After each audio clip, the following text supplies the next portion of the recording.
Kerala government ഒരു പുതിയൊരു post കൊണ്ടുവരികയാണ്. കൃഷിക്കാരൻ എന്നുള്ളൊരിതിൽ പോസ്റ്റ് കൊണ്ടുവരികയാണ്. അങ്ങനെയാണെങ്കിൽ നിങ്ങൾ ആ പോസ്റ്റ് എടുക്കാൻ തയ്യാറാണോ?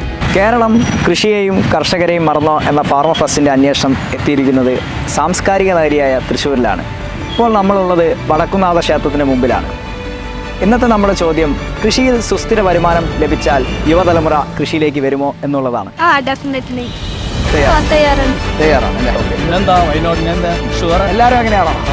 കൃഷി ചെയ്യാന്നുള്ളതാണ്. റെഡിയാണോ അല്ലേ? തയ്യാറാണ്.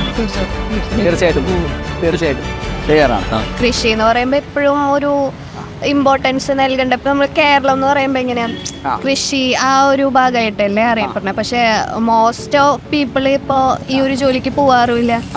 എല്ലാരും ഇപ്പോ വിദേശം അല്ലെങ്കിൽ വേറെ ഒരു എക്സ്ട്രാ ഒരു ശമ്പളം കിട്ടുന്ന ഒരു ജോലിക്കല്ലേ പോവാ. ഇതിനൊരു വിലയില്ലാത്ത പോലെയല്ലേ എല്ലാരും കാണുന്നത്. നമ്മൾ ഇങ്ങനെ ഒരു ജോലി ഒരു ഓപ്പർച്യൂണിറ്റി കിട്ടുകയാണെങ്കിൽ നമ്മൾ അതിന് എന്തായാലും പോകും.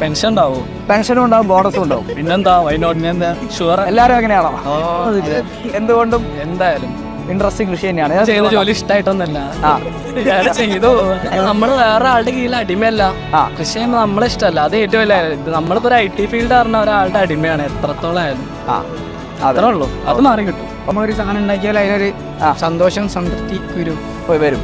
മറ്റു നാട്ടിൽ നിന്ന് വരുന്ന സാധനങ്ങളൊക്കെ നമ്മുടെ നാട്ടിൽ തന്നെ ഉത്പാദിപ്പിക്കാൻ പറ്റാന്ന് പറയുന്നത് നമ്മളൊരു ക്വാളിറ്റി ആയിട്ട് കാണാൻ.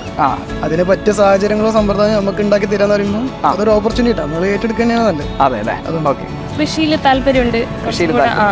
പ്രത്യേകിച്ച് കേരളത്തിൽ കൃഷിയൊക്കെ നശിച്ചുകൊണ്ടിരിക്കുമല്ലേ, അപ്പൊ അതിലേക്ക് വരണമെന്ന് ആഗ്രഹമുണ്ട്. അല്ല, ഈ ജോലി മോശമായതുകൊണ്ടല്ല, ഇത് മോശമായതുകൊണ്ടല്ല, കൃഷി താല്പര്യമുണ്ട്, അങ്ങനത്തെ ഇതും ആഗ്രഹമുണ്ട്. അപ്പൊ അങ്ങനെ ഒരു ജോലി കിട്ടിയാൽ തീർച്ചയായും പോകും. അപ്പൊ അങ്ങനെയാണെങ്കിൽ നിങ്ങൾ ആ ജോലിയിൽ എന്താണ് നിങ്ങളെ ജോബ് ഡിമാൻഡ്സ്? എന്താണ് ഇപ്പം ഒരു ടീച്ചിങ് ജോബ് എന്ന് വിചാരിക്കും. ആ ടീച്ചിങ്ങിന് എന്തൊക്കെ ഇമ്പോർട്ടൻസ്, ഇന്ന ഒരു പീരീഡ് കഴിയുമ്പോൾ നമുക്ക് സർക്കാരിൽ നിന്ന് ഇത്രയും എമൗണ്ട് നമുക്ക് ലഭിക്കണില്ലേ, അതുപോലെ തന്നെ കർഷകർക്ക് വേണം. കുറെ പേര് ആത്മഹത്യയൊക്കെ അല്ലേ ഇപ്പൊ, കാരണം അവർക്ക് അതിന് ബെനിഫിറ്റ് ഒന്നും കിട്ടുന്നില്ല, ഫുള്ള് ലോസ്റ്റ് മാത്രമാണ് അവർക്ക്.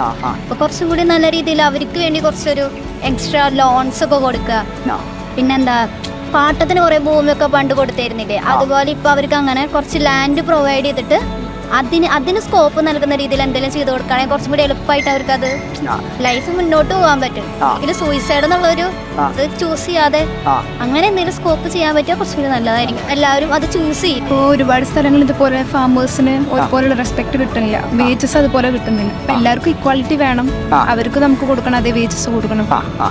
കൃഷി ചെയ്യുന്നതിനനുസരിച്ച് വരുമാനം കിട്ടണം. ഒരു ഗവൺമെന്റ് എംപ്ലോയിക്ക് കിട്ടുന്ന പല അല്ല, കൃഷിനെ പലരും പ്രോത്സാഹിപ്പിക്കുന്നില്ല. അപ്പം കുറച്ചും കൂടെ പ്രോത്സാഹനം ഗവൺമെന്റ് ഭാഗത്ത് ഉണ്ടാണെന്ന് വിചാരിക്കുന്നത്. ആനുകൂല്യങ്ങളും കിട്ടണം. കർഷകർക്ക് അങ്ങനെ ഒന്നും കിട്ടലില്ലല്ലോ, കുറവാണ്. അപ്പൊ അങ്ങനെ കിട്ടുവാണെങ്കിൽ കൃഷി ചെയ്യും. യുവതലമുറയുടെ ഉത്തരം നിങ്ങൾ കേട്ടില്ലേ? ഇത് വളരെ പ്രതീക്ഷ നൽകുന്ന കാര്യമാണ്. ഒട്ടനവധി മേഖലകളിൽ, ഒട്ടും പ്രൊഡക്റ്റീവ് അല്ലാത്ത മേഖലകളിൽ ഗവൺമെന്റ് പണം മുടക്കുന്നുണ്ട്. എന്നാൽ കൃഷിയിൽ നമ്മുടെ ആരോഗ്യത്തിന് വേണ്ടി, പോഷകത്തിന് വേണ്ടി അല്പം ശ്രദ്ധിച്ചുകൂടെ? ഫാർമർ ഫെസ്റ്റ് ഈ അന്വേഷണം തുടരുകയാണ്.